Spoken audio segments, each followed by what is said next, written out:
You are listening to episode 145 of Game Deflators Podcast. My name's John, and I'm joined by Ryan.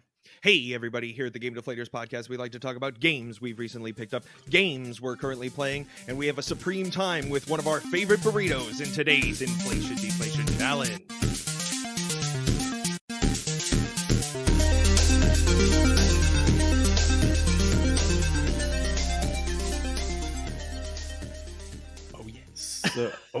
So this week we are joined by Hazz of the Grief Burrito Podcast.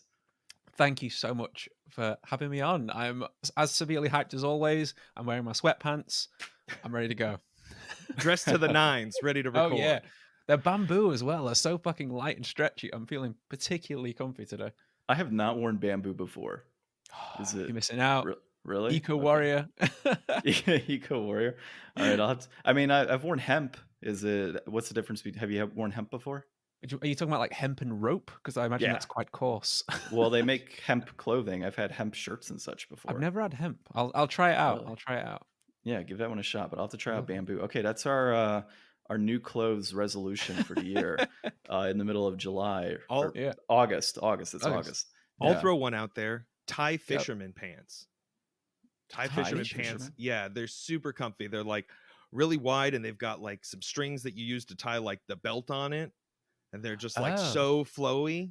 They're like, they look like somebody would do yoga in them. That's actually like what I've got on right now. Yeah, so that's like perfect. The same thing. I'm going to have to appease our listeners and just suggest no pants. That's probably the best way to go. If you're at home, go with no pants. No pants. That's how I am right now. Please don't stand up. Yeah. Don't worry, we're not recording the video. So oh God, it's swinging. You're so generous. Yeah. We've got Hazz on this week, and Ryan, we don't have an inflation deflation unless you got a surprise for us here at the end. No, it's just force of habit. I was actually going to say on today's episode of the Game Deflators Podcast, but it just, I start and it just comes out. There's no stopping it. Once you can't stop a moving train. It's like a roving torrent.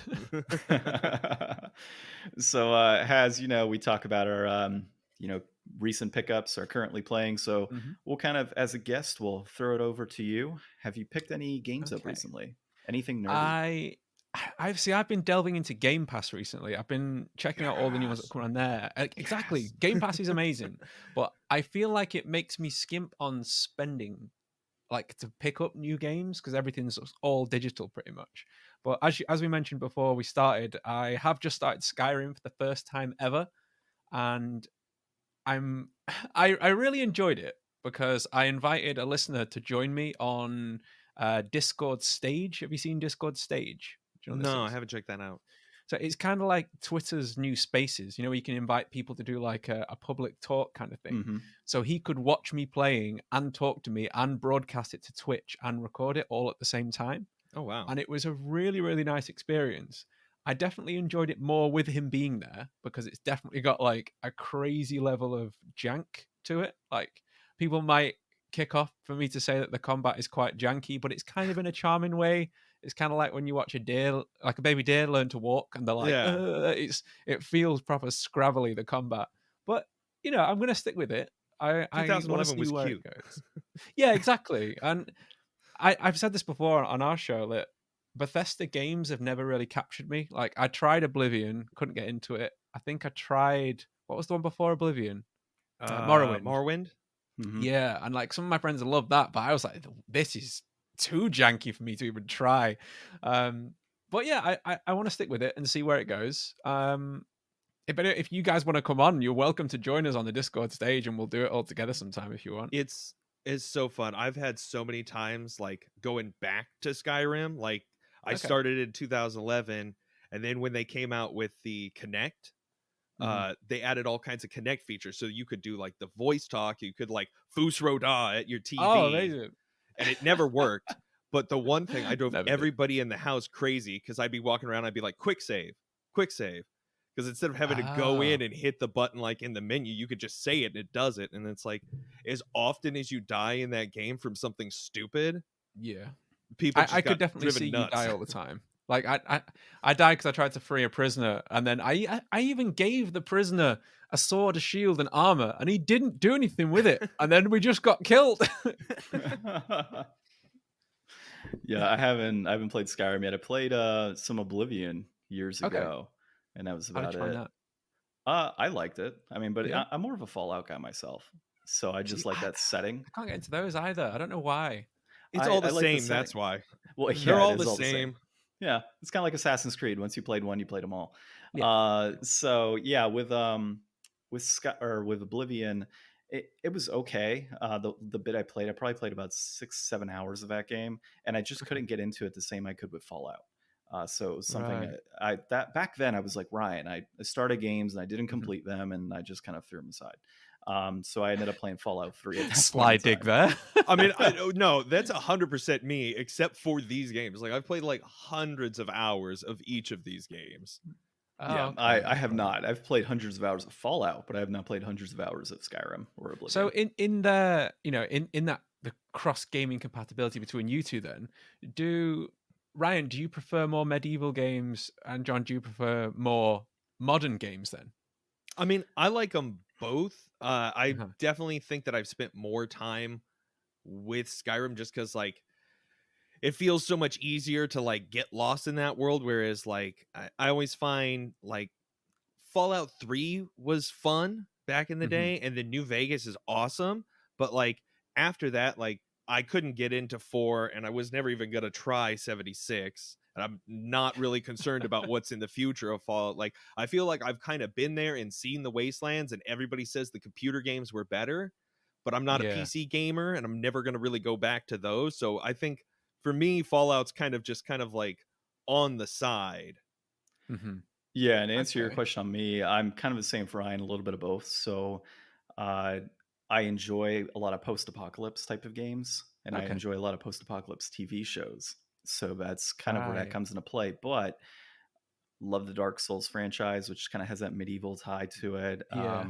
I've played other medieval games and such in the past, so it's not beyond me to play those types of games. It's more so the fact that I like good games, and I just don't think that the Oblivion Skyrim series is as good as it's hyped up to be in a Okay. sense. I thought you were Are just going you to more into the blanket Fallout? statement. They're not good games, They're and I not could good hear the games. clack of keyboards. Are you more one way or the other? Well, He's Zelda. That's all he is Zelda. I'm a big Zelda boy. I'm a big Zelda boy. I'll stick with that. But I do love some futuristic games as well. Like I love Halo. I like Gears of War. A Did lot you of big do AAA games like that. what was the Uh, one that came out, the Outer Worlds? I Not did the Outer start that one, Wilds, the other one, actually. yeah. Yeah, I actually tried them both, but yeah, Okay. Outer Worlds I did like more than Fallout. I will say that I did play quite a few hours into that. Haven't gone back to it yet, just because new things keep coming out on Game Pass, and where I love Game Pass, it's like it's the Netflix problem. I'll Yeah. scroll through it like I spend more time scrolling through it than I do playing games, and it really winds me up, especially in lockdown. There is actually one I did just start as well, which is probably my most recent like pickup, I suppose, and it's Splitgate. Have you heard of Splitgate? It sounds familiar. Maybe I saw it on Game Pass, like on the screen or something. I highly recommend trying it. It's been all over the gaming news sphere at the moment because it's had such a giant boost in player base, and it's only a beta. It's something like 500 bajillion players are currently playing it all the time. Like, so many people are playing it. Don't fact check my numbers, listeners, just so you know. It's Is like that the Halo crossing with portals? Yes, it's crossing Oh, Halo, yes, like I have modern heard of Halo with that. portal guns. Yeah, and it is very cool because you can shoot bullets through the portals as well. So you can shoot rockets through. You got a little jetpack to jump. And I was absolutely plapping shop on that game last night. It was so much fun. It's cross-play as well, and apparently it's forever free to play. So anyone can play it. You guys want to play? I'll give you my friend code. Listeners, you want to play? I'll give you my friend code. Let's do it. So I How do need to point something crossplay out. is it? Pretty crossplay. Because I played ran into PS4. Okay, so I ran into the problem. I just got Game Pass like 2 weeks ago, Okay. and I was like, all right, my boys, we're going to get down on some Ascent. Me and the boys, And yeah. we couldn't because they bought it on Steam, and it's only like crossplay with Game Pass and Microsoft. So it's like, had they not bought the Oh. game and invested in a month of Game Pass, we could have played, but because they bought it on Steam, we couldn't. Weird. And a lot of the games I started delving into, It seems like Sea of Thieves is going to be something we could play, but a lot of other games don't really have that cross compatibility with Steam. That's very strange. I didn't know that was a stipulation. So I play on Xbox, and I was playing with Ryan from Pixie Podcast. Shout out to him if you listen. He was playing on PS4 as far as I'm aware, so that definitely works. I don't know about PC. The Sea of Thieves thing, we did have a problem when I was playing with a streamer called Nine Rain. A lot of people might know him from YouTube. We played some Sea of Thieves, and he had some problems getting on as well, actually, from PC to connecting with me on Xbox. John, what were you about to say? You were going to say... Oh, I was going to ask you, was it Plop Shop? For our American listeners, we might need a translation. Plapped. Plap so you've shop, got... so pap is like shit, and plap is when you get a kill. So you can be like all plap, no pap, or all pap, no plap. It was a weird coin term between me and a couple of other podcasts. All right. Yeah. So if you're plapping, you're doing well. Okay. Gotcha. Yeah. But if you're doing the opposite, then not so If you're well. papping, you're doing shit. Okay. That's good. Ryan, Sorry we if you gotta need start. to beat me. It's all in the L's. We got to start is, using that. Yeah. L's are Plopping and powerful, man. Yeah. Not so much in gaming. The L's aren't so powerful. Yeah. So anything else other than like Skyrim? I guess you kind of just ran through a good bit of what you're playing right now. Anything like that you're engaged with fully, and like that's what you're sticking to, or the Game Pass just kind of has you in that Netflix vibe, like you said? I did start the Ascent, like Ryan just said, with the Game Pass. As far as games that I'm sort of married to, I'm still playing a little bit of. I actually just gone back to start Gears of War again, the remaster, the Ultimate Edition, which is a lot better than I remembered. Is that inspired by your interview? I heard you talking to the author. Yeah, since talking to Karen Travis, because that was a bit of a mind-blowing interview for me, because for following her work since about 2011, like I've read all of her Halo and Gears of War novels. We've even got her Star Wars novels, which we didn't touch on. But yeah, since doing that, it's made me want to get back into the universe, so I've gone back, and I think I'm going to play through all of them again. Are those on Game Pass? They are all on Game Pass, yeah. Okay, yeah. I stopped at like 2, I think. I would like to go back. Oh, 3's good. 2, the story is brilliant. The online is okay. Wasn't as good as 1, but 3, the online was brilliant, and the story's great. It's very, very different, and it brings in characters from the novels as well, which is really cool. And somewhere in Canada, Jason of Corpse Slug Gaming, his ears are ringing from all of his talk of Gears of War. Like he's going to come on the podcast right now. Nice. See, I'm super wrapped up in the Game Pass right now too. Like I'm revisiting Halo for the first time. I was checking out your guys' Instagram the other day, and I saw some Night in the Woods, which I've been dying to play that game like since it came out, and it's on Game Pass, so I'm checking that out. I played it 4 times now in a row. Really? It's that good? I need to get back to it then. Mm-hmm. Yeah, you should. I recommend. I need to get Game Pass. Oh yeah, I mean, I downloaded I filled up my Series S like in a week, just downloading stuff, just adding stuff. I was like, Bug Fables, yeah, I definitely want to play that. Yeah, it's very hard to do it. Like I feel like I'm being a bit of an Xbox like Game Pass shill right now. Like I'm almost selling it, but I am tempted to cancel it just to make me stick with the game, and then restart it and go back to another game after like that. I'm toying with that at the moment. Oh, never again. I'm never going back. I'm never going to make it past level 2 of any game for the rest of my life. Well, Hazz, I mean, you've seen the game collection or the wall that I've got, and that's grown tremendously. So I kind of had the same issue in a sense, right? I don't have this Game Pass where I'm scrolling through consistently, but like you, I like to stand in front of this wall and think that I have nothing to play. Yeah. You got the analog version, like the old style version of literally like it's the Blockbuster problem for you, not the Netflix problem. Yeah. I'm stuck in the 90s at this point. But yeah, I guess we can jump into some of what I'm playing right now, my current pickup. So Ryan is, we've been experiencing the last few weeks. He kind of got me back into Magic the Gathering pretty heavily. So that's been an experience. So I've been looking at deck builds and purchasing cards left and right. Just picked up a bunch of fetch lands yesterday and started working on my Legacy Goblins deck as well. So I picked up some cards. Yeah, it's been a little wacky for the most part, but I've been digging through a lot of my old piles of cards too. And oh my God, am I finding like some good value? It is when you're sitting there with a stack of cards and you're like $15. You're just like pulling out these random cards that are like now worth money that they weren't 10 years ago. it feels good, doesn't it? It's I'm glad you brought up trading cards because like You got a Pokemon Magic card in your hand. Yeah, we saw that. Don't did you pretend. see them? Yeah, I was just like going through them. I wanted to show you this that I found. Speaking of old cards, this is like all of my Gen 1 shinies. Oh, the Blastoise. I got a Blastoise in my first pack of Pokemon cards I ever opened. Me too. That's what I got. Yeah. Yeah. And this one, there's a Misty's one there. I might not even be able to see it because of this camera. It's there. But I see it. It has pre-release printed in the shiny. Nice. Got some crazy bits. Like, but Magic's one that's always passed me by. Like, how have you played it from the whole time then? Oh God, I wish. No, I started Magic in 2009, and I've been on and off. So I was pretty heavy for I'd say about 5 to 6 years. I was pretty heavy in it, and then had a little dry spell of about a year or so, 2 years. Moved out to Arizona where we're at now, and then I've had on and off dry spells over the last few years where I'll pick it up, I'll play in some tournaments, I'll drop it off, I'll pick it back up, and so on. But a lot of what they have right now is pretty exciting. So they've got a Dungeons and Dragons set that they just released. They also released a remastered set of Time Spiral, which is one of my favorite sets. So they released that recently.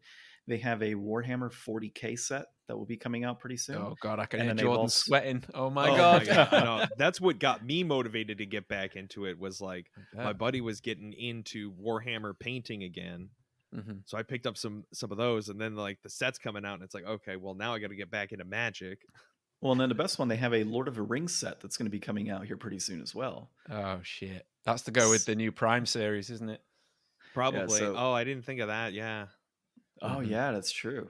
Yeah, actually, when we were in New Zealand, they were talking about how they were going to be filming not too long after we had left, because we went to Hobbiton, so they're going to be doing some filming out in Hobbiton for that series. So that's pretty cool. God, I mean, I guess they built it.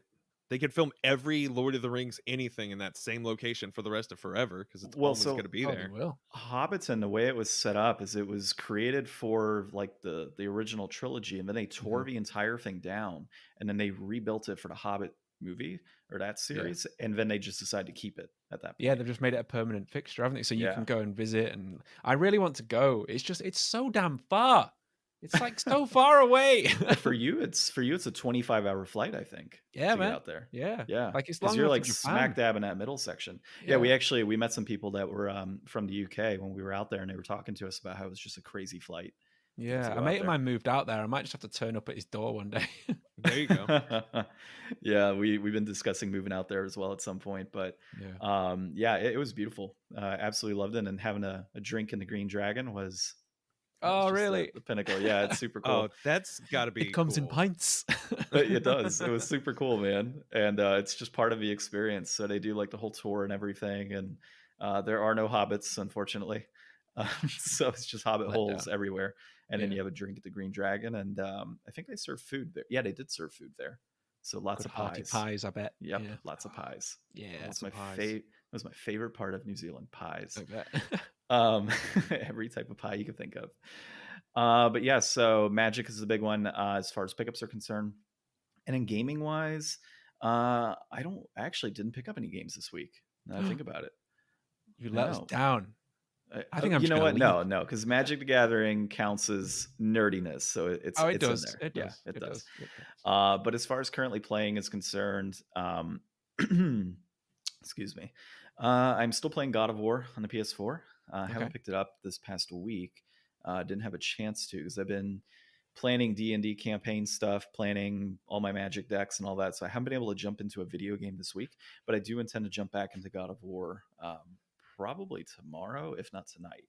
So we'll see how that goes. Yeah. Sweet. Yeah. It's good stuff. Ryan, Game Pass. Yeah. Is that what you're doing? Just playing Game Pass? Yeah. Still working my way through Halo. Not Odyssey. No Mario Odyssey? No Mario Odyssey. I did charge my Switch and take it out and set it on my lap for about an hour and then didn't play it. And so, I thought about playing Odyssey. Why? Well, he just loves the feel. See, doing the new game's resolution has given me this complex about like, well, that's the only game I'm allowed to play then.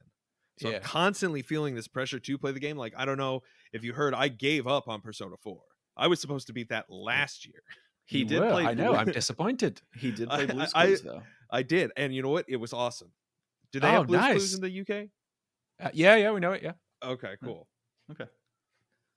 I wanted to see like a let's play of you playing it. I'm kind of disappointed. No, we have. I know that's.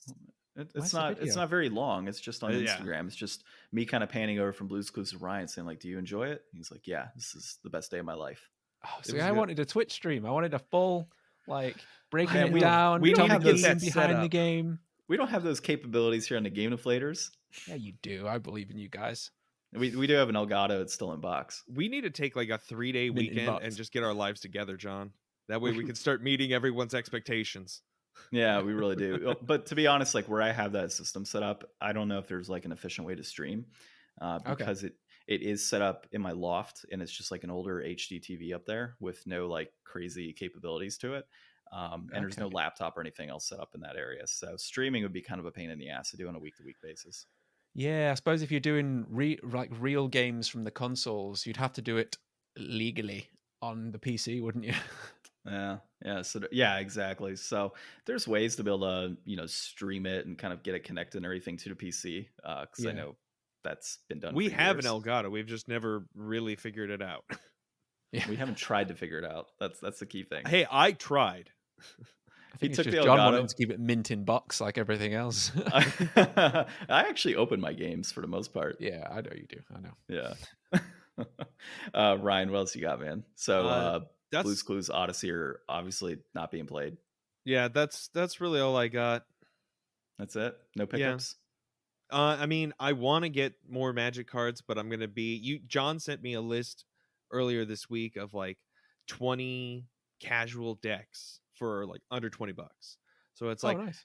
At this point, instead of wasting money buying packs, I'm better off just like buying singles. And that's kind of where the hobby loses me in general, because it's like the fun for me is opening the packs and just kind of like messing around with your friends and doing whatever you have with what you have. But it's like perfect example, before I got back into Magic, because John's my guy for Magic. I can always do Magic with John. He's the Magic I was man. like kind of interested in getting some Pokemon cards because it was like the hot thing. Everybody was getting back into Pokemon cards. So I got some and I sat down and I was like, oh, I'll try to like build a deck or something. And then I was like instantly like, oh, wait, no, that's not really how it works. I need to go online and buy 4 copies of all of the $35 shinies. And that's how you play trading card games. Yeah. It's I've been doing the same with the more recent Pokemon cards as well. And I decided that, me and my girlfriend have both been going out each week and getting them, and we're getting like the ETBs, which are the Elite Trainer boxes. And I stupidly decided that I wanted to get this set called Hidden Fates, which has a lot of the Gen 1 Pokemon, because they're the ones that I know, and they're the ones that, it helps me rekindle my childhood. Now I'm approaching 13 in a few weeks. I'm like, I want to be a kid again. So I'd been like grabbing like these, like the ETBs, which are like, I got cool like 3 of them boxes. Same, that's what I did, and I'm straining so hard because there is still a sealed one underneath my desk right now that I'm like, it's going to grow in value, which it probably will. But they're pretty great packs, to be fair. Like the ones you saw me in my hand before is because I was going through it. Like I got all those super rares from one ETB. Me and my girlfriend both got a Charizard. Nice. From both of our things. So I got a Charizard, a Banette, a Gyarados, a Greninja, which is like the number 6 chase card, a Mewtwo, and an Onix. And then got all those from the rest that we've been buying. Like it's become a bit of an addiction again, and it's kind of worrying, As he like holds them up to his chest. As I cradle them, like, don't take them. I mean, the cool thing that I love about Pokemon cards that they don't do with Magic is you get that like little QR code and you get like a whole pack of online cards to play the online version. Like that's sick that you can build both at the same time. That's right. And what's cool about that is, some people think it's cool, some people think it's not cool. You don't always guarantee you're going to get the ones that you get in the pack, so you get different ones. However, if you buy the big packs, like I've forgotten to show you. Yeah, 1 second, I'll grab this just to show you. So you get these as well, which are these giant shinies, which are really cool. Like they're proper cards. So when you buy those special packs, you do get that card as a code. So you're guaranteed to get the special one that you wanted in the deck. and then you get a load of extra other cards as well, which is pretty cool. The app to play is pretty pap. Not gonna lie. That's the bad one, right? Yeah, that's the one. Okay, yeah, cool. That's the one. Hey, plapping. It's not plapping, it's papping. Well, and I don't think it works on a bunch of platforms either.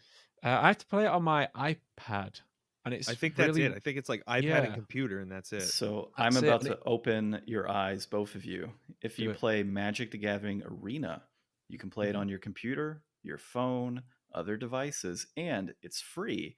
They automatically give you some sort of starter deck that you can play with, and then you get coins over time to be able to do things like drafts and build up your decks and purchase new cards with the coins, all free. Ah, nice. Yeah, I was doing a bit of reading about it because because I started doing the Pokemon, I was thinking of getting into Magic, but I don't think I can commit that much of my salary to more pieces of paper. See, they have lots of cool stuff. Like I just learned they have this format Commander, which is like you've got 100-card deck and you can only have a single of each card. And you've got like one dude who's like, you don't have to like draw him or anything. He's just your commander and you can play him and he does like special stuff. So it's like, instead of trying to just like get, my best 10 cards versus your best 10 cards, who's going to kill the other person on turn 2. It's like a lot more elaborate of a game. That makes it more like Hearthstone then, doesn't it? Like you have your Hearthstone, champion at the like bottom. double down on all your stuff too. I think you can play like up to 2 to 4 copies of cards in Hearthstone. Yeah, there's a lot of different formats in Magic. I mean, you've got the Legacy, Modern, Standard, Vintage, Commander. There's Pauper, which is actually kind of nice because it's the Pauper is like all common cards for the most part, so it's super cheap for the most part to get into when you create a deck on there. And drafting is a fun way as well. So if you ever decide like I want to give it a shot, drafts are usually for us about $20 and they'll give you like 4 packs and you just pass and go, and you just give each other, like, you'll pull one card, put it in for what's going to be your deck, and you just keep passing cards till everybody extinguishes that one pack and you start it up again. And you create like it's essentially a sealed or limited 40 card deck, and the shop gives you the lands and everything. You just play a tournament with like what you pulled. Nice. It's an easy way to collect cards, get into it. And it's the most fun way, but you gotta open new packs every time, so it's like the most like we got your money. But then there's also, but see, here's the thing though, with that tournament style, if you pay $20, you're essentially paying like a couple dollars goes to the shop for running it. 3 or say $12 is going to actually like the packs themselves that you're purchasing and getting your cards out of, and then there's prize pool money. So at the end of the day, you could still win and get more packs. You could. I've got a tip for you what you could do. Because I did something. Ryan, ask me what I did. Ask me. Cast me an ask. What'd you Play do? An ask card. What did I do? I used my limited company to import Pokemon cards to get them at cost price. Oh, so nice. You could, not saying, tips for the listeners, but you could, if you say had a podcast, you could turn it into a company, a limited company, and you could import the cards that way. And then you could sell them. Like I sell Pokemon cards on the Grief Burrito website now. And then that's something our Patreon subscribers get. They get 10% off. Sick. Sounds to me like shout out to the Grief Burrito podcast, your source for Pokemon cards. For Pokemon you international cards, ship. It sounds like Ryan and I are starting an LLC. There you go. So I think it's like it's £13 to start a company in the UK. So I did that, and the savings work out much better. I think we might have to do that. I do have a separate company though, Ryan. So maybe my realty company can have Pokemon cards for sale. John, I'm going to take this approach the same way I've taken all of our ventures together. I'm going to let you do everything, and I'll show up. Yeah, I'd play with the cards. I'd play with the cards. So I'm waiting for Ryan to come over one of these days because I've got multiple 5,000 count boxes of cards, like big 5-row boxes, and stuff upstairs. And I'm just waiting for him to one day just come into the house and just sit down and just be surrounded by cards. Just pulling. You should get a picture, like on the Suicide Squad film where the Joker's got like all the knives around him. You should do one with all cards just lay on the floor. Right. Pokemon plushies and Magic cards everywhere. But Ryan, I think your thing that you're not recognizing yet with Magic, and you will, don't worry, it comes a time, is Magic is more than just opening up the packs. It is all about the deck construction and the flexibility that you have with the decks, because you're looking at I mean, I built Magic decks. Like, I was into it for like a few years, but like the thing is, like, it's you have to sit back with me and do it. You're talking like I need to get back into that mindset. Yeah, you're talking like 25 years of card history. There's too many cards. Oh, I know, but it's about 26 to 27 years of cards that you can go back into for casual play. We just have to sit back, make some fun casual decks, and just have a go at it. Yeah. Okay, well, let's jump into our articles that we have. Nothing super crazy, you guys, like, having to dig in deep and have a deep, thoughtful discussion on this, but just kind of our overall opinions. The first one here that I thought would be pretty cool was the 15 greatest video games of the 2000s ranked. We're all kind of the same age. We all grew up in that era with video games. So Ryan, if you want to run through the list here, it's by Keeza McDonald and Keith Stewart at The Guardian, actually, that wrote this one up, right? Very fancy list. So Ryan, if you got it up, if you want to run through it. All righty. So starting at number 15, we've got Left 4 Dead.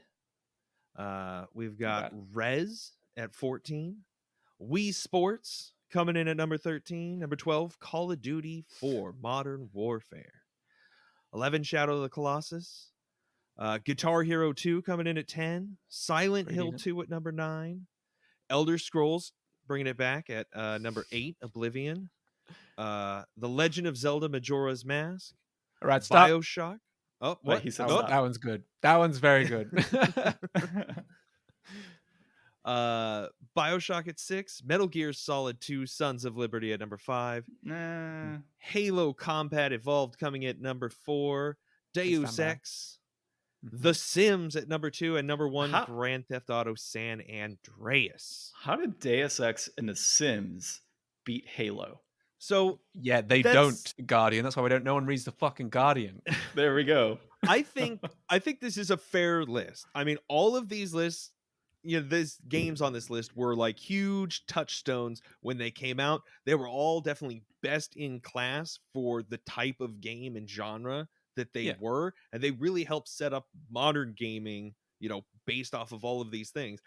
My biggest problem with this list is like, I haven't played everything on there, first of all, but I think that a few things are missing. I think that WoW, Half-Life 2, and Resident Evil 4 all definitely deserve spots on that list, maybe in place of a few other things that are on there. But like, obviously, if it was a top 20, you'd have room to squeeze some more things in there anyways. You have to excuse Ryan. He is a Resident Evil 4 fuckboy. So so Resident Evil 4 is going to make on any list he has. Yeah. Best game of all time. The best breakfast spreads. It comes on everything. The best bread, Resi 4. Yeah. There's a couple on there that I'm a little confused about. Like, I get that they're trying to fit in, like you said, best of class. Like, there's a lot of different genres that they're trying to fill there. Like, what else is the best sim game but The Sims? Exactly. But like, I wouldn't class that as one of the top games. Like, it's a good game, but the best bit about it is building the house. So really, it's an architectural simulator. Well, I think the thing is, there's like, before casual phone gamers, casual gamers would sit at computers and play The Sims. Like, that was like a huge game, especially for like I don't know, anybody that was into like just like more, not really having to be active in the game kind of thing. Like, I would argue the best part of The Sims wasn't so much the house building, but the morbid component of locking your Sims in the pool for weeks at a time. Taking the ladder away. Yeah, kind of like with what is it? The zoo version of The Sims, where you just unleash all the tigers on everybody. I forget what that one's called. Isn't it Zoo Tycoon? Zoo Tycoon, yeah, where you build a zoo and then you get all these great visitors and you've built everything up and you say, all right, release the tigers. I didn't know that was a thing, and now I'm interested to play Zoo Tycoon. I don't think I've ever played any. I think I played some Roller Coaster Tycoon at like a friend's house, but like those games totally passed me by. I never got into any of the Sims really. I had the first one, and it didn't hold my attention very much. Yeah, I mean, with this list, Guitar Hero 2, for example, my preference would be like number 3. That's the was one I that had. in the 2000s though? Well, this was 2000. So here's the thing: it's harmonics, right? And they released God knows how many Guitar Heroes over the span of several years. Yeah. 2006 was this release, so let's look at Guitar Hero 3. I'm gonna it has to have been 2007. Yeah, I'm gonna guess it was like 2008, 2009. 8 at the latest. There's no way there was 2 years between those games. No, you were right, sir. 2007. There you go. Yeah. So yeah, World Tour was later on, wasn't it? Wasn't World Tour the next one? Guitar Hero World Tour. Didn't that come out later? 09 maybe. Guitar Hero World Tour. That one came out in 2008. Oh wow, they were pumping those out. And then they did DJ Hero, which I remember everyone went mad for. Yeah. Now your everyday thrift store or secondhand shop has a DJ Hero turntable. You know, it's kind of you can't have a thrift store or anything unless you have a DJ Hero table on your shelf. I remember working at Target and just like shelves full of like, it was like either Guitar Hero or Rock Band. I don't remember which one, but like the Aerosmith release. And it's like nobody was buying it. My brother bought that. And I was just like, why? I got the Beatles one. That was like the first one I bought. Even as someone from the UK, I'm like, why did you buy that? I know, it was the first one I bought, and I got it so I could play with my dad. He was a huge Beatles guy. Yeah. I grew up listening to the Beatles because my mom was a huge fan. That's all we ever listened to in the car. Every single day was just Beatles music. So I might as well have been born in the UK at that point. Yeah. And I still ask why. And it kind of comes down to like even the Metallica one. Like I like Metallica, but I would never want to just keep playing every Metallica song on Guitar Hero or Rock Band, because that's the beauty of those games, just the flexibility of having all of these different types of genres of rock and being able to play them. Why kind of pigeonhole yourself into pigeon you a hole? Did you say pigeon you a hole? Yeah, no, pigeonhole. Into one specific band. It just doesn't make any sense to me. Yeah, I mean that was one of the great things about the Guitar Hero and I suppose DJ Hero as well. On a on some level, I found a lot of bands I wouldn't usually listen to or come into contact with from playing those games. Like there was Filter. There was a song on there, Hey Man Nice Shot. That was a pretty good song. Yeah. Which I found out the singer from those is the T-1000's brother from Terminator 2. Oh, really? Yeah. Huh. I didn't know Robert that. Patrick's brother. Yeah. Okay. I got a question about a game on this list. Number 13, Wii Sports. Is Wii Sports one of the best games? Like, it's definitely probably one of the best selling games because it came with every Wii. With the Wii. Yeah. I would say though, Wii Sports to an extent is one of the most influential games of that era. I mean, you did have baseball and boxing and golf and all these other things that it brought on the waggle. Yeah, it brought a lot of people into gaming, a lot of casual gamers. So I think when you look at it from that perspective, not necessarily a fantastic game, because I mean, what is it? Basically a PS2 era game. That's all it is, right? It's just because it's the first game to do a lot of what it did, like to work in the motion controls with that wacky little Wiimote that they had. It was cool at the time. Like we had a lot of fun because I think I was the first one to get a Wii out of me and my friends. So we'd have loads of us at my house all getting drunk at 15 or whatever it was, but playing on Wii Sports. And we found that if you bowled away from the TV in bowling, you always got a strike. Well, it's so interesting. It's the only motion control game. It's the only Wii game, like out of all of that happened, like the most prolific thing they ever did was the very first simplest freebie pack-in. Nothing ever expanded beyond that to like really take control in any meaningful way. Otherwise there would be something else on this list probably. Yeah, like I would almost preface that WarioWare Smooth Moves was better for all the different modes that it did with this little what do they call it? The movement baton, I think they called it in a very smooth voice.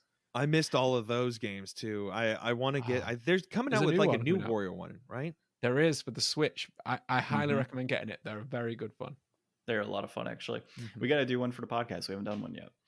I would say my biggest question on here, I've got two, right? Why is Final Fantasy X not on this list? I thought about that, but I just think that it was more Final Fantasy. Like, obviously, it looked absolutely gorgeous, but I mean, beyond that, it really never did anything like new. Like, I see innovation in all of these games and how they changed things. Final Fantasy X didn't really... I mean, it didn't influence how 11 or 12 were because those were totally different. No, but it Yeah. was groundbreaking in a sense of the cinematic experience that was tied to it, along with the voice acting and the story component. It's arguably one of the best, and I think in Japan they consider it the best Final Fantasy of all time, per one of our podcast episodes we did a long time ago. So, I think that in itself deserves, even if it was like number 15, it deserves a spot over to Sims. Like, surely it deserves a spot over to Sims. Yeah, I can agree with that. The other one I had a question on though was Shadow of the Colossus. How can you put Shadow of the Colossus over Eco? I think Like, everybody does. Like in terms of it's more well spectacle, known. it's just you could see like the impact of that. Like Eco may have done like a lot of stuff, but like you can look at Shadow of the Colossus and be like, okay, I see what you're talking about here. I've never seen anything else do this before. have you beat Eco though? I've never even played it. So Eco is above and beyond much better than Shadow of the Colossus. Like 100 times better. Okay. The puzzle components of that game were beyond anything else I'd ever played at that point. The fact that you pretty much only had a stick and a torch to battle shadow monsters while toting around a blind girl in a castle that you had no idea about was also a big part of it. And the story, believe it or not, was actually very compelling for that. Along with the graphics, it was another, in a sense, a groundbreaking game. If you don't have Eco, you don't have Shadow of the Colossus. Like, if you think about it in that respect, Eco was what set Shadow of the Colossus up. If Eco is a failure, there's no Shadow of the Colossus. When did Eco come out? I think like 2002. I remember having my official PlayStation magazine and seeing all of the stuff for Eco. I had 2001 it came out. But like, I feel like I've seen more stuff iterate on what Shadow of the Colossus did. Like, I guess I don't know. Like, I think whenever I think of Eco, all I think of is that it was a game where you were like forever holding somebody's hand and carrying them with you through, like, as like a, toad-along character. Have you played Eco yet or no? I've not played either because I'd never had a PlayStation. What? Get off our podcast. Sorry. Nintendo boy, remember? Nintendo boy. I know. You got the big Zelda poster in the back. Well, now you're an Xbox shill, so I am. Yes. You should definitely pick up Eco if you get a chance. And you've got the PS4 remastered version of Shadow of the Colossus as well. So if you ever get a PS4, I think I actually have I got that. I'm just looking on my shelf.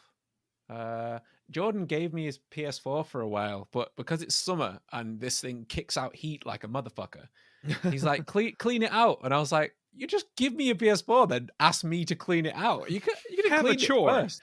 I know. So I don't think I've got that, but I'll look it up, definitely. I want to play it because I hear so much about it, and it looks like the kind of game that I would love. Eco I know less about, and I think that might be why Shadow of the Colossus is more popular, just because more people know about Shadow of the Colossus. Yeah, I mean, Eco was very much a game that I found out about in a magazine. It was during an era where I wasn't exactly hanging on the internet watching various trailers and such. There wasn't a ton of hype around it, but just the artistic direction behind that game was what really drew me in. And it's definitely on, if I had a top 20 list of favorite games, it is always on that list. Right. Okay. That's high praise. Right. I'll stick it on my list. Would you say that is the Zelda that belongs on this list? Majora's Mask? Well, it's the one from the 2000s, other than Twilight Princess and Wind Waker. Yeah. I would probably say that. I mean, I'm a Wind Waker guy. That's my one Zelda game that I really, besides Breath of the Wild, that I'm there for. I mean, I can totally agree with you there. Like, Wind Waker was one of the biggest turning points for the franchise because it was like the point where the graphics obviously took a massive shift. It was very divisive, but then as soon as everyone played it, pretty much everyone universally loved it because of how charming it is. And the gameplay of it is really, really nice in the way it calls back to Ocarina of Time.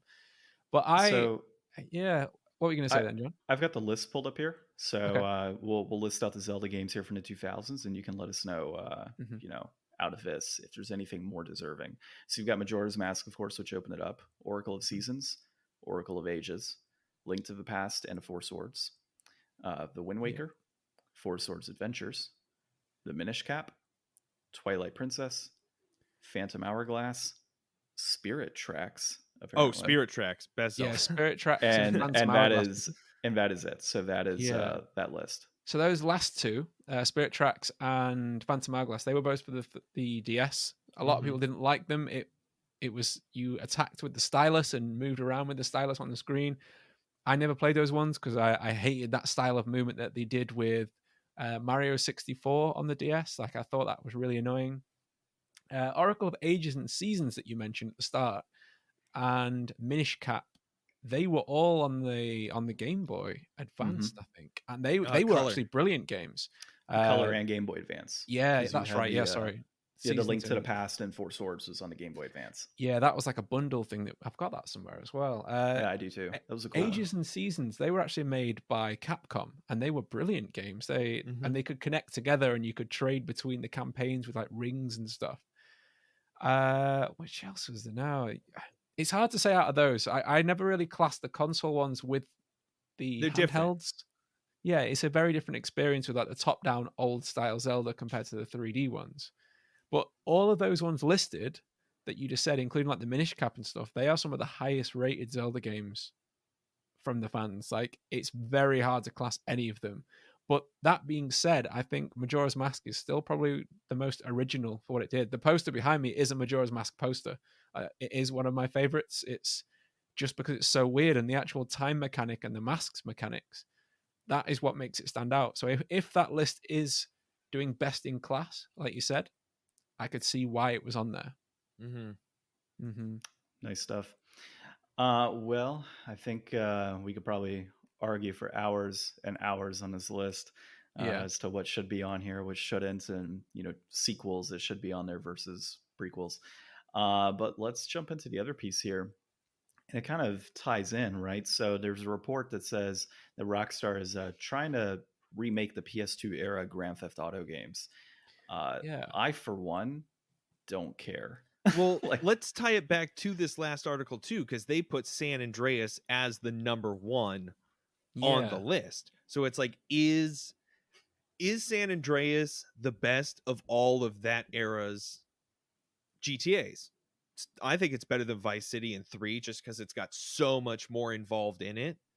And, looking at them going back and remaking all this stuff, I mean, you can already play San Andreas like on a phone. You can play San Andreas on basically anything at this point. And I never feel that need to like, all right, I need to play it on like my PS5 now or something. Like, they're porting GTA 5 over to PS5. There's going to be 3 console generations for that one game. Yeah. Like, how necessary is all this when we probably would all be better off with the GTA 6 anyways? Yeah, I've started to like flip-flop on my thoughts on this whole remastering stuff, because like you said about Rockstar with GTA 5, I was getting to the point where I was like, I'm kind of sick of it now. Like, there's almost like a miasma of game studios just constantly churning out the same content, and the same goes for like Nintendo with even with the Zelda games that they keep remastering.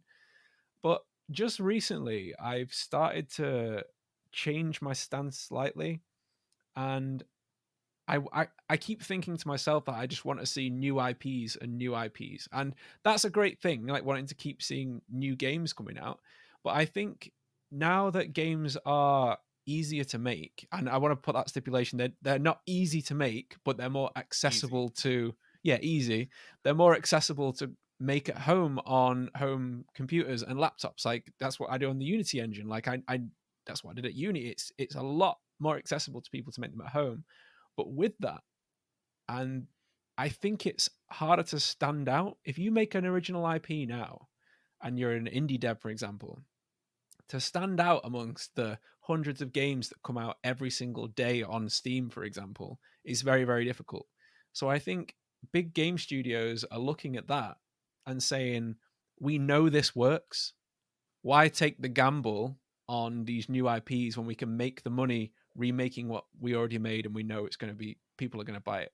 Well, and the source is already there, right? You've already got exactly a huge chunk of it already kind of pre-created, and if it's a matter of overlaying with, Nintendo did this with the 3D All-Stars. They pretty much just emulated those games.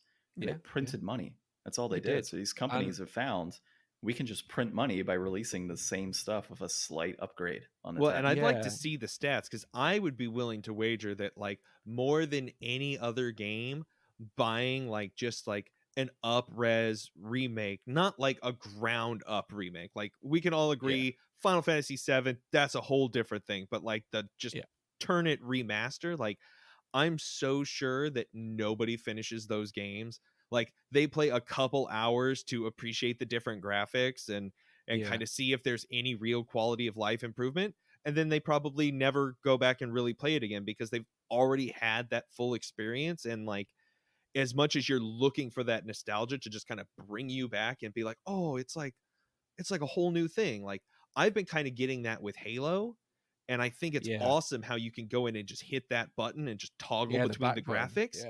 I do that all the time, and it just blows my mind. But like, I'm not going to play 30 hours of Grand Theft Auto San Andreas clicking that button over and over and like still have a terrible time chasing the train and stuff. Like, I'm just not going to do all that again. I've been there. I've done that. Yeah, I think it really takes a very strong story to make you want to go through it again. Like you were saying with Halo, like for example, Halo 2, when they did the remastered edition of that, like it looks amazing. It really does. And they're like big iconic stories to experience through again. They're only like 12 hours, though, right? Yeah, they're not the longest. They're not the longest games. But it's hard to redraw on nostalgia, like you're saying. It's hard to dive deep enough to get someone's feelings like that. Like playing the remaster of Majora's Mask didn't get me the same way that playing the original did on the N64. Mm-hmm. You know, I think part of it too is the targeting might not necessarily be us either. It could be individuals that never played these games. That's what I keep thinking. Yeah, because you can't market like.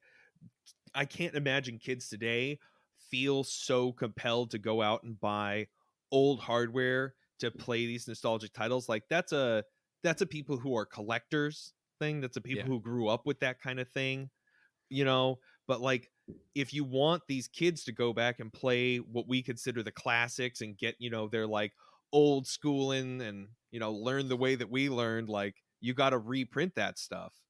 And I bet that they don't even make up the most major of those sales figures either. Like how many new players, like, well, I don't know. I guess the Switch is a phenomenal thing because like I hear all the time about like how they're selling games on Switch that like they're doubling the numbers that the Wii U put out just because nobody was really onboarded onto the Wii U. Like you're Zelda man. Did you pick up Skyward Sword?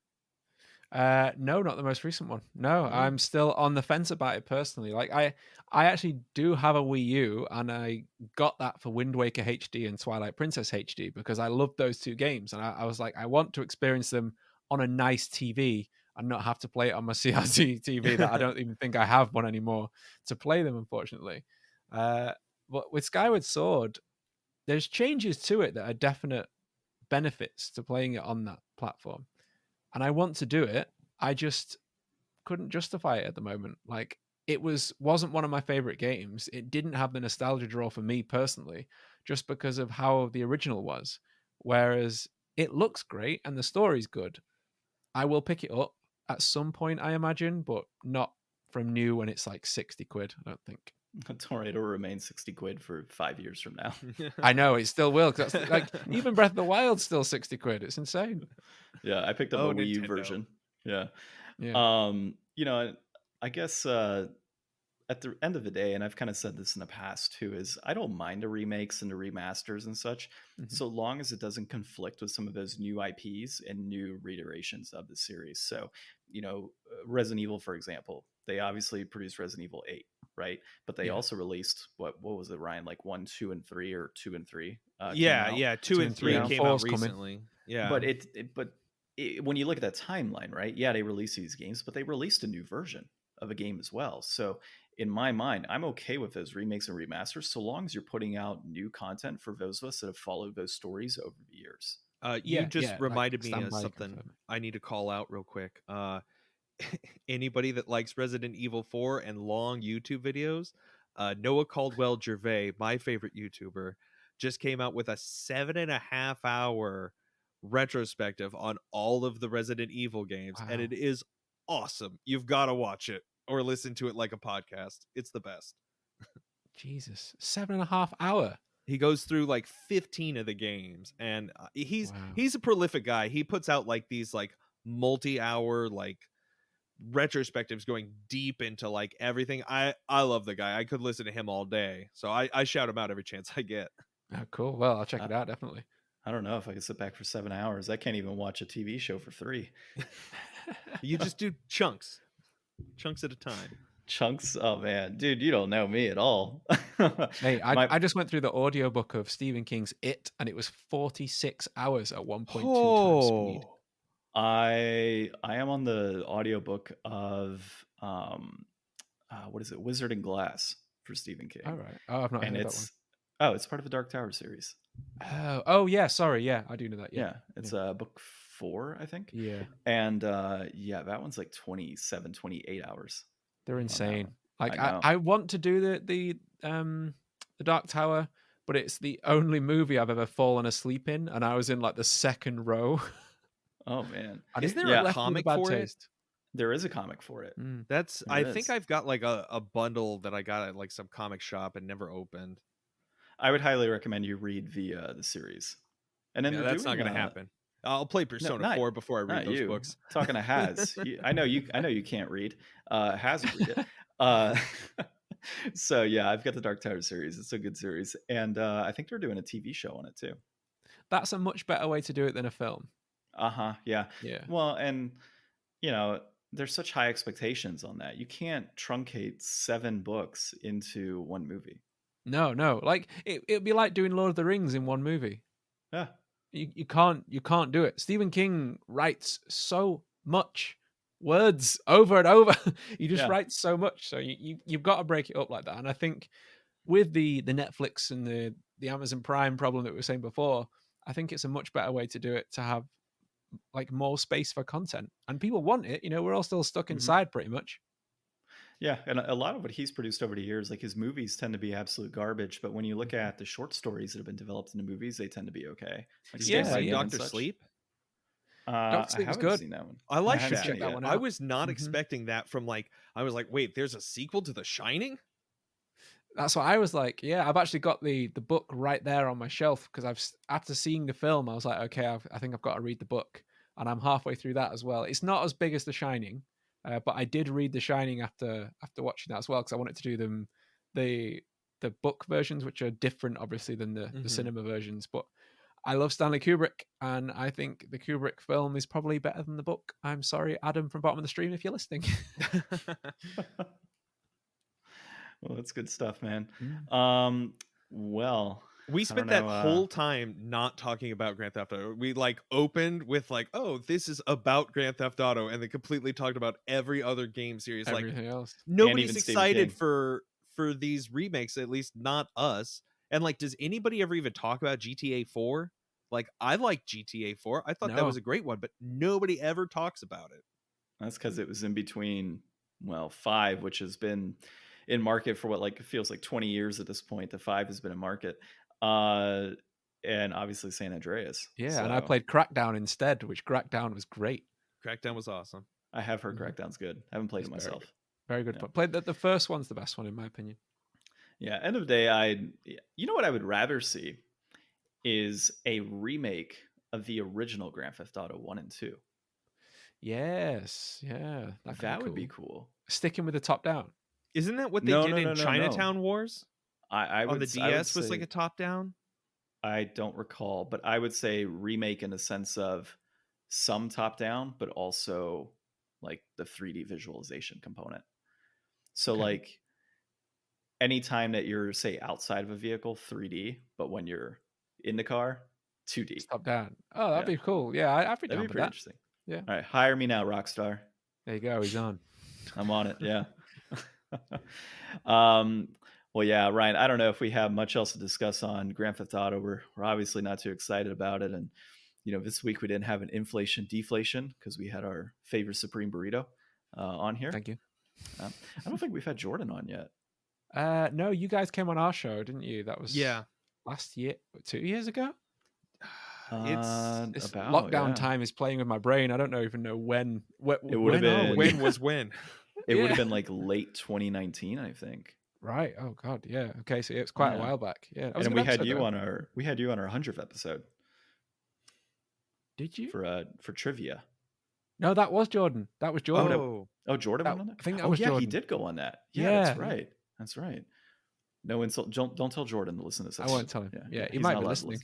He might be. Oh no, he can't listen. We're recorded right now. We'll just cut that out. We'll edit it out, right? Cut it out. Yeah, the whole conversation's gone. We'll fix it in post. Yeah, it won't be. Don't worry, unless there's something crazy. But yeah, dude, thanks for again for coming on the episode. Always happy to have you guys on. It's a blast chatting with you. Obviously, we keep touching Twitter and all the fun stuff that we're doing. Yeah, shout out all your spots. You can find us everywhere at Grief Burrito because it's such a weird name that I got it everywhere on every single social. So Grief Burrito and of course Cephalopod is your podcast app. Yeah. Me and Alex from Running Geek Podcast, we developed our own podcast app where you can support all your favorite podcasts straight to them, buy their content, buy their extra little bonus stuff. And yeah, there's a lot of new features coming soon because we're just partnered with some very exciting things, including maybe Podchaser. But that didn't come from me. I was about to call out Podchaser actually for you. Yeah, we've been talking to him. So hopefully we're going to be getting roll into a big happy podcast family. Nice. Be good stuff, man. Yeah, man. Awesome.